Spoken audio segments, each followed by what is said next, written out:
अस्सलाम वालेकुम वरहमतुल्लाहि वबरकातुहू। सूरत कहफ की आयत मार्का 25 की मुख्तसर तफसीर, क्योंकि इसमें तफसीर को समझने की ज़रूरत नहीं है, अल्फाज जामिया है।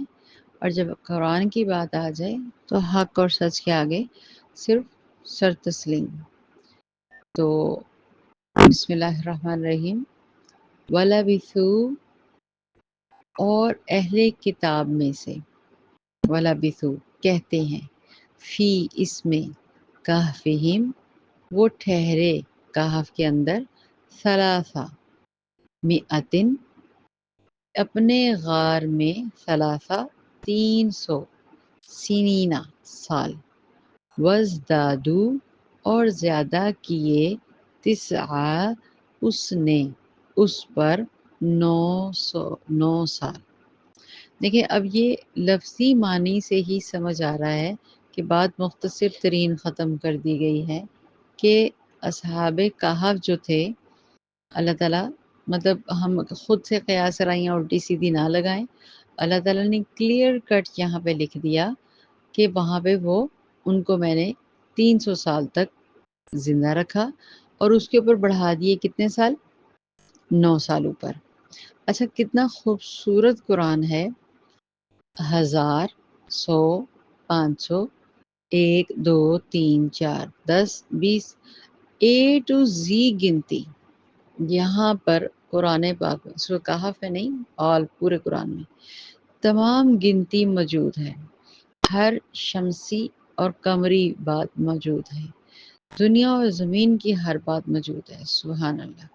मतलब कहें ना कि हमें गिनती कहाँ से आती है, ये जो अरब में हम लोग गिनती पढ़ते हैं वो कहाँ से आती है, तो कुरान खोल के देखें, आपको गिनती पूरी मिल जाएगी। बल्कि दिनों के नाम, हफ्तों के नाम, लिमिट्स, मतलब इतना 7, 5, 6, 4, हर चीज़।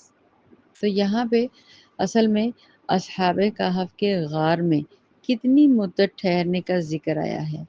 वलबिथू फी कहफिहिम सलासमिअतिन सिनीना वज़दादू तिस्आ, और वो लोग अपने गार में 300 साल ठहरे और उन्होंने 9 साल का इजाफा कर दिया। किन्होंने? अल्लाह ताला ने।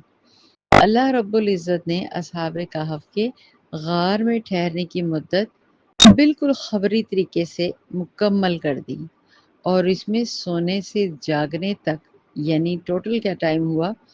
309 साल ठहरे। अच्छा, यहाँ पे मुफस्सरीन की नज़र में थोड़ी सी बात जो लोग जानते हैं वो समझ लें।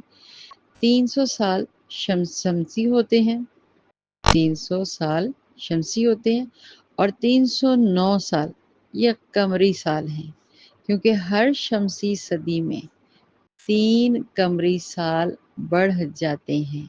ये भी मैं अपनी तरफ से नहीं कह रही, मुख्तसर इब्न कसीर की ये जो रिवायत है 1090 को आप तसल्ली से देख लें। बस इसकी यही तफसीर है। चीज़ को बढ़ाना या बात को बढ़ाकर बताना कुरान में, ये गलत बातें, लग़्व बातों को ऐड ना करें। जितना बताया है बस उतना ही शेयर करें। अस्सलाम वालेकुम व रहमतुल्लाहि व बरकातहू।